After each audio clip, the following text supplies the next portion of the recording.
What if I told you that the most successful people throughout history never won through brute force manipulation or direct confrontation, but through a sophisticated understanding of human psychology that allows them to achieve their goals while making their opponents believe it was their idea all along? The masters of power understood something that most people miss. True victory comes not from defeating your enemies, but from making them irrelevant to your success. Here's the uncomfortable truth that separates amateurs from masters. Every conflict you engage in costs you energy, reputation, and opportunities, regardless of whether you win or lose.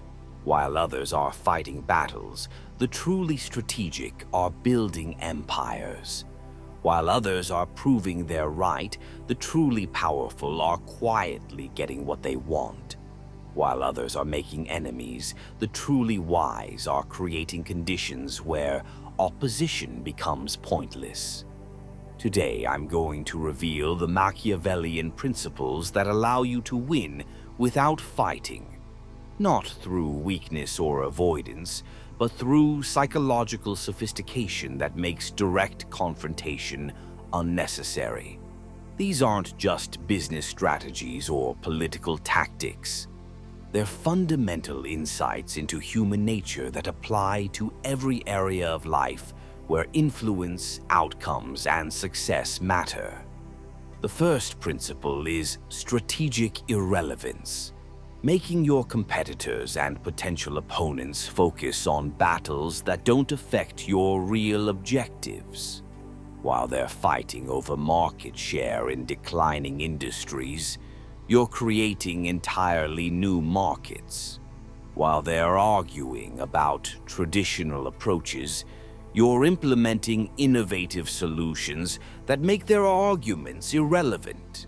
While they're competing for the same opportunities everyone else wants, you're creating opportunities that only you can see. This connects to Sun Tzu's insight that the supreme excellence consists of breaking the enemy's resistance without fighting. But the modern application is even more sophisticated. You don't break their resistance, you make their resistance irrelevant to your success. You're not competing in their game. You're playing a different game entirely, one where their advantages don't matter and their strategies don't apply.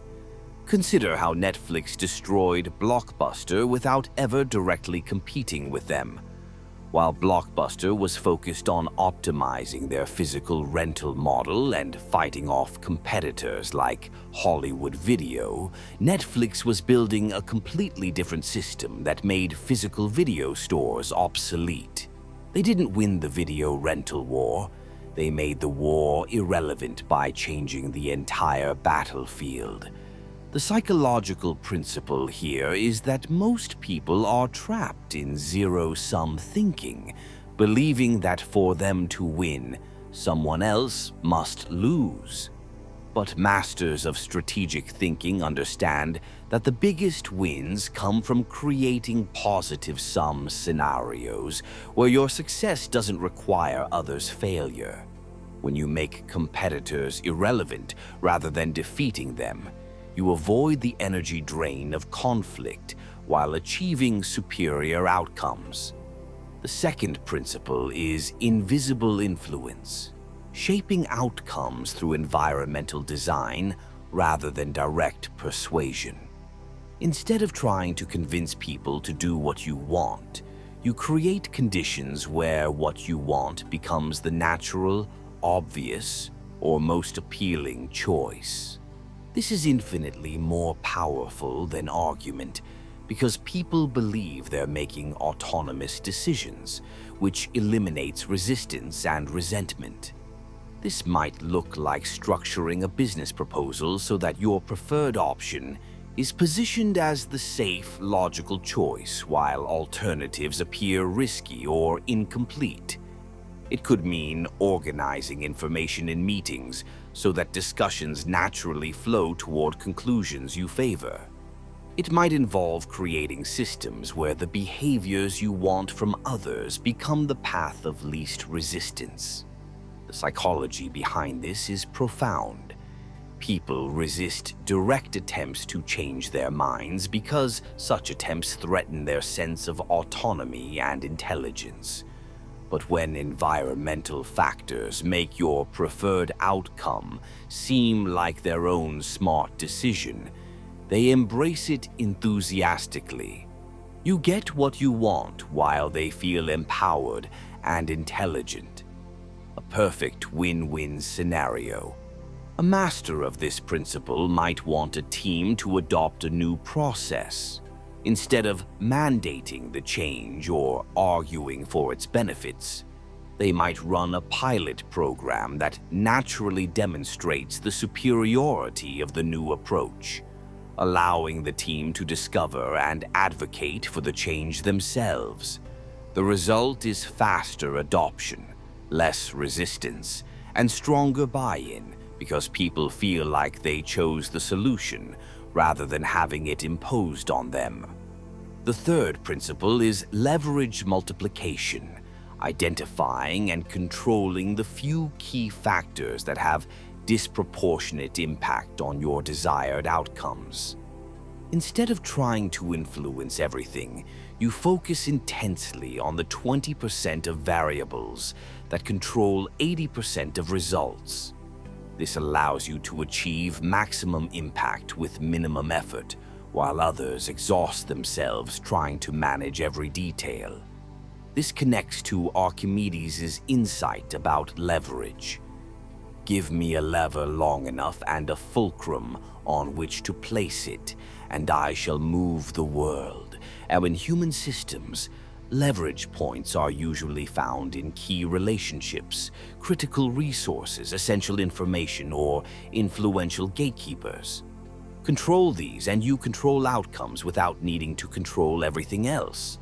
For example, instead of trying to influence an entire organization, you might focus on building a relationship with the one person whose opinion carries the most weight with decision makers. Instead of competing on every feature of your product, you might dominate the one feature that customers care about most. Instead of fighting for every opportunity, you might position yourself as the obvious choice for the opportunities that matter most. The psychological principle is that most people distribute their energy evenly across all challenges, which leads to mediocre results everywhere. But strategic thinkers concentrate their energy on leverage points, creating overwhelming advantages in specific areas that naturally cascade into broader success. They win decisively where it matters most, making victories in other areas either automatic or unnecessary. The fourth principle is voluntary compliance, creating scenarios where people choose to do what you want them to do because it serves their own interests or values. This is the opposite of coercion or manipulation. It's alignment creation. You structure situations so that when others act in their own best interests, they're simultaneously advancing your objectives. This might involve identifying what motivates key stakeholders and then framing your proposals in terms of how they help achieve those motivations. If someone values recognition, you show how supporting your initiative will make them look good. If someone values security, you demonstrate how your approach reduces their risks. If someone values growth, you connect your goals to their advancement opportunities. The genius of voluntary compliance is that it's sustainable and scales naturally. When people feel like supporting you serves their own interests, they become advocates rather than just participants. They'll actively promote your ideas to others because they genuinely believe in the value. They'll defend your positions because those positions represent their own thinking. They'll work harder to ensure success because they feel ownership in the outcomes. A master practitioner might want to implement a new company policy. Instead of mandating compliance, they might pilot the policy with enthusiastic early adopters, document the benefits those adopters experience, and then make the policy available to others who want similar benefits. The policy spreads organically because people see others succeeding with it and choose to adopt it themselves. The fifth principle is strategic patience. Understanding that the most powerful victories often require time to develop, and that acting too quickly can destroy opportunities that would have materialized naturally. While others rush toward immediate gratification, strategic thinkers are building foundations for victories that may not be visible for months or years, but will be overwhelming when they arrive. This connects to the psychological reality that most people have short time horizons and want immediate results. This creates opportunities for those who can think and act in longer time frames. While competitors are optimizing for this quarter's results, you're building capabilities that will dominate next year's market. While others are reacting to current trends, you're positioning for future trends that you can see coming, but they cannot. Strategic patience also means recognizing when not to act. Sometimes the best strategy is to let situations develop naturally while positioning yourself to benefit from whatever emerges. Sometimes it means allowing opponents to make mistakes that reveal their weaknesses or exhaust their resources. Sometimes it means waiting for market conditions to shift in your favor, rather than trying to force outcomes in unfavorable conditions. The psychological challenge here is that patience can feel like passivity, especially when others around you are taking visible action. But strategic patience is actually incredibly active. You're constantly observing, analyzing, positioning, and preparing while appearing to wait. When the right moment arrives, you act with overwhelming force and precision because you've been preparing for exactly that opportunity. The sixth principle is network orchestration. Building and leveraging relationships in ways that create mutual benefit while advancing your strategic objectives. This isn't networking in the superficial sense of collecting contacts. It's ecosystem design where you become a valuable connector and resource for others, making yourself indispensable to their success. The key insight is that in complex environments, outcomes are usually determined by networks and relationships rather than individual capabilities. The most successful people aren't necessarily the most talented. They're the most connected to talent. They're not necessarily the smartest. They're connected to intelligence. They're not necessarily the most resourceful. They're connected to resources. A master of network orchestration might identify talented people before they become widely recognized, build relationships with them early, and then connect them with opportunities and other valuable people. Over time, you become known as someone who helps others succeed, which creates loyalty and reciprocity. People start bringing opportunities to you first because they know you'll either be interested yourself or know someone who would be perfect for it. This creates what I call network effects, where your value increases exponentially rather than linearly. Each person you help becomes a potential source of opportunities, information, and resources. Each connection you facilitate strengthens your relationship with both parties. Each success you contribute to enhances your reputation as someone who makes good things happen for others.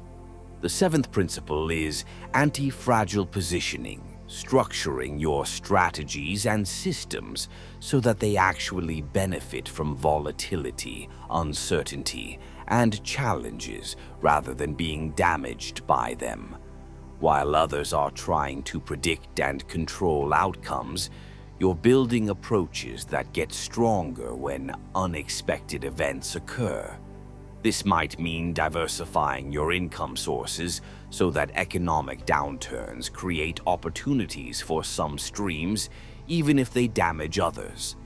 It could involve developing skills that become more valuable during crisis periods. It might mean building systems that automatically adapt to changing conditions, rather than requiring manual adjustment. The psychological advantage of anti-fragile positioning is enormous.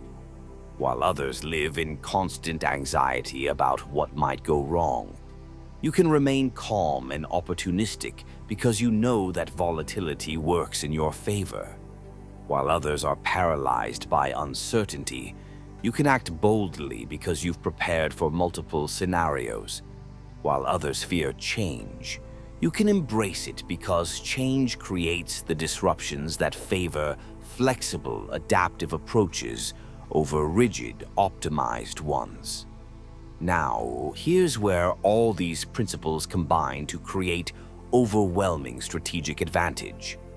When you make competition irrelevant through strategic positioning, influence outcomes through environmental design, focus your energy on key leverage points, create voluntary compliance through aligned interests, exercise strategic patience for optimal timing, orchestrate networks for mutual benefit, and build anti-fragile systems that thrive on uncertainty, you're no longer fighting. You're architecting victory. The beautiful irony is that these approaches often make you appear less aggressive and threatening than traditional competitive strategies, which reduces resistance and opposition. People don't feel like they're being attacked or outmaneuvered because you're not operating in the same competitive framework. They understand. You're winning through superior thinking and positioning rather than superior force, which means you can achieve your objectives while maintaining positive relationships with everyone involved. But here's the crucial ethical dimension.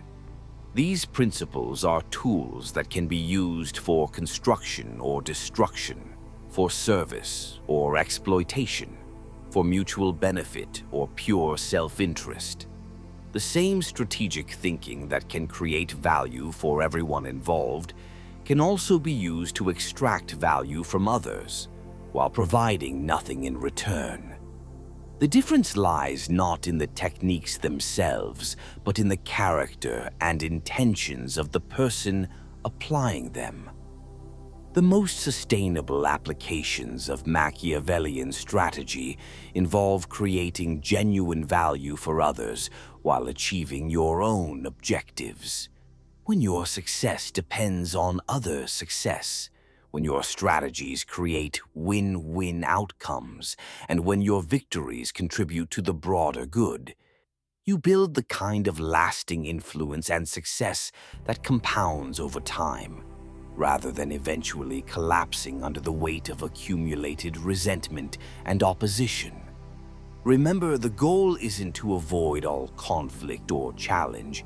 It's to choose your battles wisely and structure your approach so that most of your objectives can be achieved without direct confrontation.